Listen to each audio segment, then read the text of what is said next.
اعوذ باللہ من الشیطان الرجیم بسم اللہ الرحمن الرحیم لیسوا سواء من اہل الكتاب امۃ قائمۃ یتلون آیات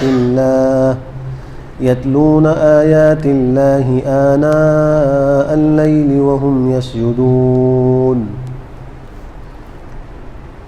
گزشتہ آیات میں بھی اہل کتاب کا تذکرہ تھا کہ اللہ کی طرف سے ان پر ذلت اور مسکنت ڈال دی گئی ہے، اور اس کا سبب اللہ کی آیات کے ساتھ کفر کرنا، انبیاء کو ناحق قتل کرنا، اللہ کی نافرمانی کرنا اور حدود سے تجاوز کرنا ذکر کیا گیا تھا۔ اس آیت میں یہ مضمون بیان کیا گیا ہے کہ اہل کتاب سب کے سب ایک جیسے نہیں ہیں۔ اکثر تو ایسے ہیں کہ وہ فاسق ہیں، لیکن بعض ان میں ایسے ہیں جو سیدھے راستے پر قائم، اور اللہ نے ان کو توفیق بخشی، وہ اسلام لے آئے، مسلمان ہو گئے۔ جیسا کہ حضرت عبداللہ ابن سلام رضی اللہ تعالی عنہ، ان کے کچھ رفقات تھے، حضرت اسد تھے، حضرت اسید تھے، حضرت ثعلبہ تھے، ایسے حضرت سلمان فارسی جو ہیں یہ نصارہ میں سے تھے، حضرت عدی بن حاتم یہ بھی جو ہے وہ عیسائیوں میں سے تھے، جن کو اللہ نے اسلام کی توفیق بخشی، مسلمان ہو گئے۔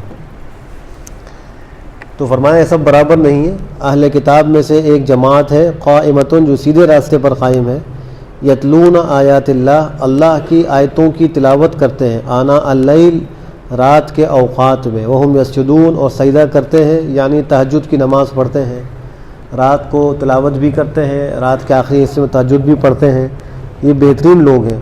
اس سے پہلے بھی سورہ آل عمران کے شروع میں بعض اہل کتاب کی قرآن کریم نے تعریف بھی کی ہے کہ وہ امانت دار ہیں۔ وہاں پہ ہم نے ذکر کیا تھا کہ حضرت عبداللہ ابن سلام جو ہیں، ان کے پاس کسی آدمی نے 1200 اوقیہ چاندی رکھوائی، جو بہت زیادہ مالیت کی تھی، اور وہ چلا گیا۔ جب وہ بہت عرصے کے بعد واپس آیا، حالانکہ کوئی دستاویز بھی نہیں لکھی گئی تھی، کوئی گواہ بھی نہیں تھا، لیکن پھر بھی حضرت عبداللہ ابن سلام نے صحیح پورا مال اس کو واپس کر دیا، اس میں ایک رتی کا بھی کوئی فرق نہیں تھا۔ اور فنحاس بن عازورہ ایک یہودی تھا، اس کے پاس ایک آدمی نے 1 درہم رکھوایا، اور وہ چلا گیا، جب واپس آیا تو وہ مکر چکا تھا، پھر بڑی مشکل سے اس کو وہ درہم واپس ملا۔ تو اللہ نے دونوں قسم کے لوگوں کا تذکرہ کیا ہے۔ یہی عبداللہ ابن سلام ہے، یہ فرماتے ہیں کہ جب میں نے سنا مدینہ منورہ میں کہ ایک نبی آئے ہیں، وہ دعویٰ کرتے ہیں نبوت کا، تو میں ان کے پاس گیا۔ اس وقت تک مسلمان نہیں ہوئے تھے۔ جب جا کے دیکھا تو آپ نے جو کلام ارشاد فرمایا، اس میں بڑا میٹھا اور لذیذ کلام تھا کہ افشوا السلام، اطعموا الطعام، صلوا باللیل والناس نیام، او کما قال، آپ نے فرمایا تھا کہ سلام کو پھیلاؤ، بھوکوں کو کھانا کھلاؤ، رات کے اس حصے میں نماز پڑھو جب سب لوگ سو رہے ہوں، تم جنت میں داخل ہو جاؤ سلامتی کے ساتھ۔ جب یہ کلام سنا اور آپ کے چہرے انور کو دیکھا تو وہ کہتے ہیں کہ میں سمجھ گیا یہ جھوٹے کا چہرہ نہیں ہے، یہ کوئی جھوٹا نہیں ہے، اس کا دعویٰ بالکل سچا ہے۔ فوراً کلمہ پڑھ لے، مسلمان ہو گئے۔ اس کے بعد یہودیوں کو تو یہ علم ہوا تھا کہ عبداللہ علیہ السلام آئے ہیں، ان کے اسلام کا پتہ نہیں تھا، تو وہ معلومات کرنے کے لیے آئے۔ ان کو جب معلوم ہوا تو انہوں نے کہا کہ اللہ کے رسول آپ مجھے ذرا پردے کے پیچھے چھپا دیں اور ان سے میرے بارے میں پوچھیے گا۔ چنانچہ ایک پردے کے پیچھے چھپ گئے، یہود کو پتہ نہیں تھا، وہ آئے۔ آپ نے پوچھا کہ تم بتاؤ عبداللہ علیہ السلام کے بارے میں تمہاری کیا رائے ہے، وہ کیسا آدمی ہے؟ انہوں نے کہا وہ تو بہترین آدمی ہے، بہترین باپ کا بیٹا ہے، ہمارا سردار ہے، بہت بڑے لائق فائق آدمی، بہت تعریفات کی۔ کہا کہ اگر وہ اسلام لے آئے تو؟ کہا اعاذہ اللہ من الاسلام، اللہ ان کو اسلام سے بچائے۔ یہودیوں نے یہ بات کہی، اللہ ان کو اسلام سے بچائے کہ مسلمان نہ ہو۔ یہ بات سننی تھی کہ عبداللہ علیہ السلام نے پردہ اٹھایا، باہر آئے اور کہا اشہد ان لا الہ الا اللہ واشہد ان محمدا عبدہ ورسولہ، کلمہ پڑھ لی۔ اسی وقت یہودی نے اسی مجلس میں کہا وہ شرنا وابن شرنا، یہ بدترین ہمارا آدمی ہے، بدترین باپ کا بیٹا ہے، یہ برا ہے، ایسا اور ایسا ہے۔ انہوں نے کلمہ پڑھ لیا، مسلمان ہو گئے۔ تو اللہ نے ایسے اہل کتاب کی تعریف بھی کی ہے جنہوں نے راہ حق کو اختیار کر لیا۔ تو قرآن کریم جو ہے یہ ایک حق کتاب ہے، جس کا جو حق ہوتا ہے یہ اس کو دیتا ہے۔ اگر یہود و نصارہ میں کوئی لوگ مسلمان ہوئے ہیں، اسلام میں داخل ہوئے، تو قرآن کریم ان کی تعریف بھی کرتا ہے، یہ نہیں کہ تم پہلے یہودی تھے لہٰذا تمہاری کوئی تعریف نہیں ہوگی۔ تو یہ آیت بھی اسی کی دلیل ہے۔ فرمایا کہ لیسوا سواء، یہ سب کے سب برابر نہیں ہیں، من اہل الکتاب، اہل کتاب میں امتن ایک جماعت ہے، قائمتن جو سیدھے راستے پر قائم ہے، یتلون آیات اللہ، اللہ کی آیتوں کی تلاوت کرتے ہیں، آنا اللیل، رات کے اوقات میں، وہم یسجدون، اور وہ سجدہ کرتے ہیں، یؤمنون باللہ والیوم الآخر ویأمرون بالمعروف وینہون عن المنکر ویسارعون فی الخیرات واولئک من الصالحین۔ کچھ اور صفات ہیں ان کی۔ دوسری صفت ایک یہ بھی ہے کہ اللہ پر ایمان لاتے ہیں، یوم آخرت پر ایمان لاتے ہیں، اچھائی کا حکم دیتے ہیں، برائی سے روکتے ہیں، اور خیرات کے کاموں میں ایک دوسرے سے جلدی کرتے ہیں، نیکیوں میں، بھلائیوں میں ایک دوسرے سے آگے بڑھتے ہیں۔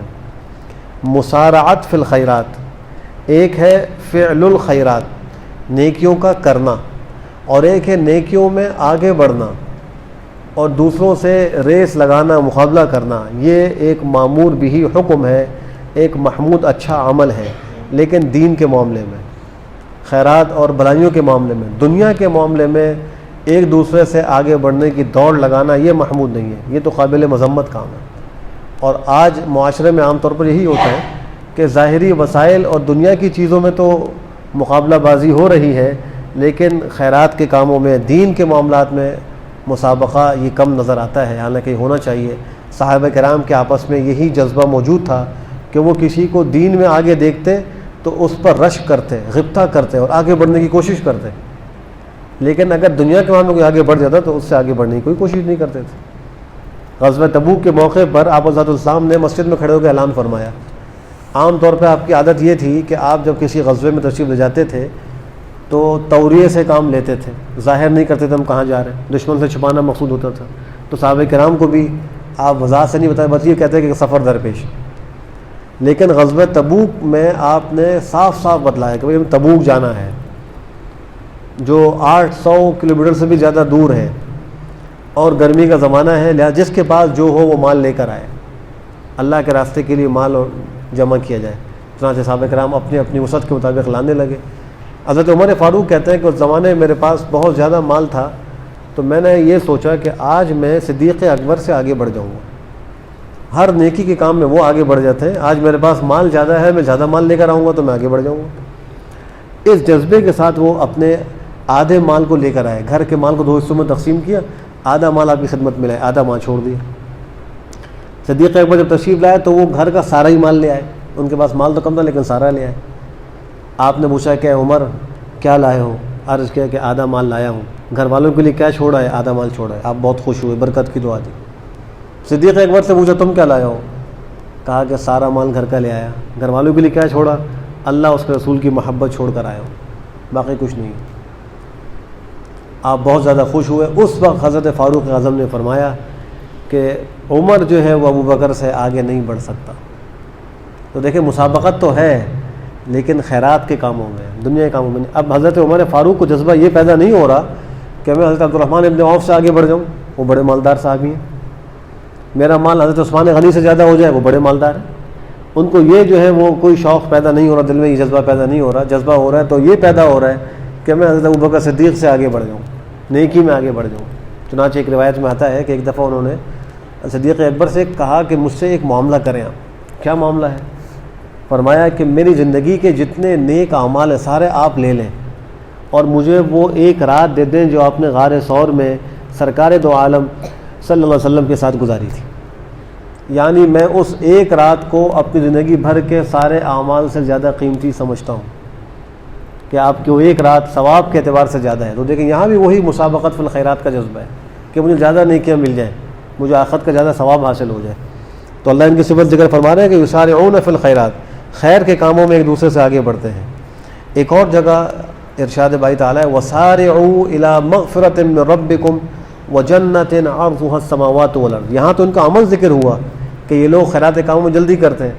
دوسری آیت میں اللہ نے خود حکم فرمایا وَسَارِعُوا، مسارعات کرو، جلدی کرو، ایک دوسرے سے آگے بڑھو اپنے پروردگار کی مغفرت کی طرف اور اس جنت کی طرف جو جس کی چوڑائی آسمان زمین سے بھی زیادہ ہے، جو وسیع و عریض جنت ہے۔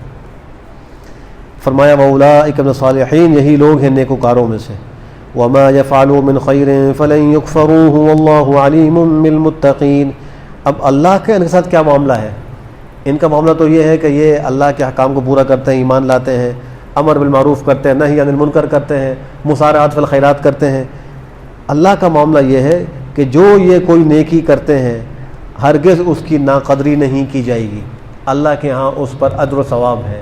بلکہ حدیث میں آتا ہے کہ اللہ سبحانہ و تعالیٰ مومن کی نیکی کو پروان چڑھاتے ہیں۔ نیکی چھوٹی ہوتی ہے، اللہ اس کو پالتے ہیں، بڑا کرتے ہیں، یہاں تک کہ اس کا ثواب احد پہاڑ کے برابر پہنچ جاتا ہے۔ تو اللہ یہ قدردانی فرماتے ہیں۔ ایک اور جگہ فرمایا ما یفعل اللہ بعذابکم ان شکرتم وآمنتم وکان اللہ شاکرا علیما، اللہ تم کو عذاب دے کر کیا کرے گا؟ بڑا رحمت بھرا اللہ نے ایک خطاب فرمایا، اللہ تم کو عذاب دے کر کیا کرے گا اگر تم شکر کرو اور ایمان لاؤ۔ تم شکر کر لو، ایمان لے آؤ، تو اللہ تم کو عذاب دے کر کیا کرے گا؟ اللہ بڑا قدردان ہے، شاکرن حلیمہ، بہت جاننے والا ہے، اللہ کے علم سے کوئی چیز خارج نہیں، اور بڑا قدردان ہے۔ یہ اللہ کی قدردانی ہے کہ جو کوئی نیکی کریں گے اللہ نے اس کو محفوظ کرنے کا سامان کیا ہوا ہے اور اس کو لکھا جا رہا ہے، کل قیامت میں اس پر اجر ملے گا۔ فرمایا کہ اللہ علیم ہے، متقین کو جاننے والا ہے۔ ان الذين كفروا لا تغني عنهم اموالهم ولا اولادهم من الله شيئا واولئك اصحاب النار هم فيها خالدون۔ اس کے برخلاف وہ لوگ ہیں جنہوں نے کفر کیا، اللہ کی بات نہیں مانی، ان کا کیا حال ہوگا؟ فرمایا بے شک وہ لوگ جنہوں نے کفر کیا ہرگز ان کے کام نہیں آئیں گے، ان کے اموال نہ ان کی اولادیں، اللہ کے عذاب کے مقابلے میں کچھ بھی۔ کل قیامت میں اللہ کے عذاب کے مقابلے میں کافروں کا نہ مال کام آئے گا نہ ان کی اولاد کام آئے گی۔ وہ دنیا میں سمجھتے ہیں کہ ہمیں زیادہ مال مل گیا تو اس سے اللہ ہم سے راضی ہو گیا۔ مسلمانوں کے پاس مال کم ہے، اللہ ان سے ناراض ہے، حالانکہ مدار اللہ کے ناراض ہونے راضی ہونے کا اس پر نہیں ہے۔ یہی وجہ ہے کہ فرعون، قارون اور حامان ان کے پاس مالوں کے بڑے ذخائر تھے، ان کے مقابلے میں انبیاء علیہ السلام وہ فخر و فاقے میں نہیں گزارتے رہے۔ آپ علیہ السلام کے گھر کے اندر 2 مہینے تک چولہا نہیں چلتا تھا۔ آپ کا جو کمرہ تھا اس کمرے میں روایات میں آتا ہے کہ زندگی میں 1 دفعہ چراغ جلا ہے رات کو، ورنہ اندھیرے میں نماز پڑھتے تھے۔ 4 لوگوں کی قبروں کی گنجائش کے بقدر وہ کمرہ ہے، اس میں 4 لوگوں کی قبریں بن سکتی ہیں، اتنا وہ کمرہ ہے۔ 3 قبریں آج موجود ہیں، 1 قبر اور بنے گی حضرت عیسیٰ علیہ السلام کی، جو آج آسمان پر زندہ ہیں، قیامت کے قریب نازل ہوں گے، زمین پر اپنا وقت پورا کریں گے، رہیں گے، پھر ان کا طبعی موت سے انتقال ہوگا اور وہیں روضہ رسول کے اندر آپ علیہ السلام کے ساتھ دفن ہو جائیں گے۔ تو 4 قبروں کے بقدر جگہ جس کمرے میں ہے اور اس میں زندگی میں 1 دفعہ چراغ جلا، تو خدا نخواستہ اس کا مطلب یہ ہوا کہ اللہ ان سے خفا تھا، ناراض تھا۔ اللہ کا معاملہ دنیا میں عجیب ہوتا ہے، اللہ اپنے نیک بندوں پر آزمائشیں ڈالتا ہے، اللہ ان کی جو ہے وہ ان کے اخلاق کو اونچا کرتا ہے، تربیت کرتا ہے، اور لوگوں کو جو اللہ کے نافرمان ہوتے ہیں اللہ دنیا ہی میں ان کے نیکیوں کا بدلہ دے رہا ہوتا ہے۔ جو اچھائیاں کر رہے ہوتے ہیں دنیا ہی میں اللہ حساب کتاب برابر کر رہا ہوتا ہے۔ مومن کے لیے اللہ نے ہر عمل میں اجر رکھا ہے، اگر اس کو تکلیف پہنچے تو بھی اجر ملتا ہے، اس کو بھوک لگے اس پہ صبر کرے اللہ اس بھوک پر بھی اجر دیتے ہیں، بیماری آئے وہ صبر کرے اللہ بیماری پر بھی اجر دیتے ہیں۔ حدیث میں فرمایا کہ مومن کا حال تو بڑا عجیب ہے، اگر وہ طاعت میں ہو، خوشحالی میں ہو، صحت میں ہو تو وہ شکر کرتا ہے، مصیبت میں ہو، تکلیف میں ہو، صبر کرتا ہے، دونوں ہی حالتوں میں اس کو اللہ کے یہاں سے اجر ملتا ہے۔ تو دنیا کے اندر کسی کے پاس مال کا زیادہ ہونا یا کسی بڑے عہدے پر ہونا یہ اللہ کے راضی ہونے کی دلیل نہیں ہے، بلکہ اس کا معیار آپ ذات والسلام کا طریقہ اور صحابہ کا طریقہ ہے۔ اللہ راضی ان سے ہوگا جو پیغمبر کے طریقے پر ہو۔ قرآن کریم اللہ نے خود فرمایا قل ان کنتم تحبون اللہ فاتبعونی یحببکم اللہ، اگر تم کو یہ دعویٰ ہے کہ تم اللہ سے محبت کرتے ہو تو تم اللہ کے نبی کی اتباع کرو، اللہ اس سے راضی ہوگا۔ یحببکم اللہ، اللہ تم سے محبت کرے گا۔ یہ نہیں کہا کہ تم خوب مال کما لینا، خوب بڑے بڑے عہدے لے لینا، جائیدادیں بنا لینا تو اللہ تم سے محبت کریں گے۔ فرمایا پیغمبر کی اتباع کرو گے تو اللہ محبت کریں گے۔ معلوم یہ ہوا کہ اللہ خوش ہوتے ہیں اپنے نبی کے طریقے کو اختیار کرنے سے، اس کے خلاف چلنے سے اللہ ناراض ہوتے ہیں۔ فرمایا یہی لوگ ہیں جہنم والے، اس میں ہمیشہ ہمیشہ رہیں گے۔ اللہ سبحانہ و تعالی ہم سب کی حفاظت فرمائے۔ صلی اللہ علیہ وسلم۔ الحمد للہ رب العالمین والعاقبۃ للمتقین والصلاة والسلام علی خیر خلقہ محمد وعلی آلہ وصحبہ اجمعین۔ اللهم أرنا الحق حقا وارزقنا اتباعه وأرنا الباطل باطلا وارزقنا اجتنابه۔ اللهم ألف بين قلوبنا وأصلح ذات بيننا واهدنا سبل السلام ونجنا من الظلمات إلى النور وجنبنا الفواحش ما ظهر منها وما بطن وبارك لنا في أسماعنا وأبصارنا وقلوبنا وأزواجنا وذرياتنا وتب علينا إنك أنت التواب الرحيم وجعلنا شاكرين لنعمتك مثنين بها قابليها وأتمها علينا ربنا آتنا في الدنيا حسنة وفي الآخرة حسنة وقنا عذاب النار.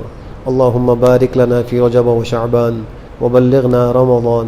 اللهم بارك لنا في رجب وشعبان وبلغنا رمضان. اللهم بارك لنا في رجب وشعبان وبلغنا رمضان. ربنا تقبل منا إنك أنت السميع العليم وتب علينا يا مولانا إنك أنت التواب الرحيم. وصلى الله تعالى على خير خلقه محمد وعلى آله وصحبه أجمعين برحمتك يا أرحم الراحمين.